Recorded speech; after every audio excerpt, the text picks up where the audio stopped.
Mahigit 20 bahay sa Las Piñas ang nasunog kanina. Ang ilang apektadong residente ninakawan pa raw. Ang mainit na balita hatid ni EJ Gomez. Ginising ng nagngangalit na apoy ang mga residente ng Barangay Manuyo 1 sa Las Piñas kaninang pasado alas 4 ng madaling araw. Pahirapan para sa mga bumbero ang pag-apula sa apoy na umabot sa ikalawang alarma.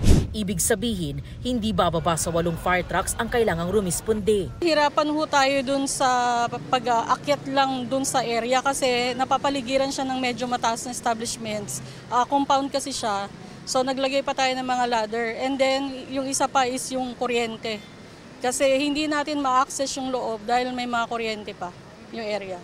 Ilan sa kanila sugatan sa paglikas mula sa sunog. Pero sa civilian po natin may na-identify tayong 3. Yung 2 ho kasi may tumalon kasi sa hagdanan. So sumabit sa mga bakal na nandun. Same din dun sa isa and then yung isa sa mga yero.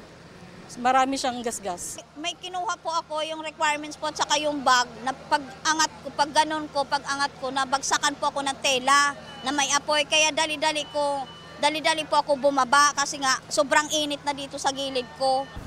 Ayon sa barangay, mahigit 20 bahay sa isang compound ang apektado. Karamihan daw sa mga ito ay gawa sa light materials. Kanya-kanyang hakot naman ng mga gamit kabilang ang ilang appliances ang mga apektadong residente.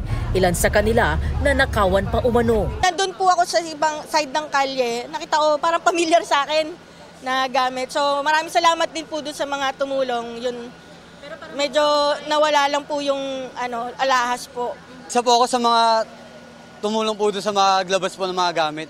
Labas lang po kami ng labas na may iba na po pumasok na hindi po namin kilala. Dakong 7:33 ng umaga tuluyang naapula ang apoy. Inaalam pa ng BFP ang sanhi ng sunog. Gayon din ang halaga ng pinsalang dulot nito.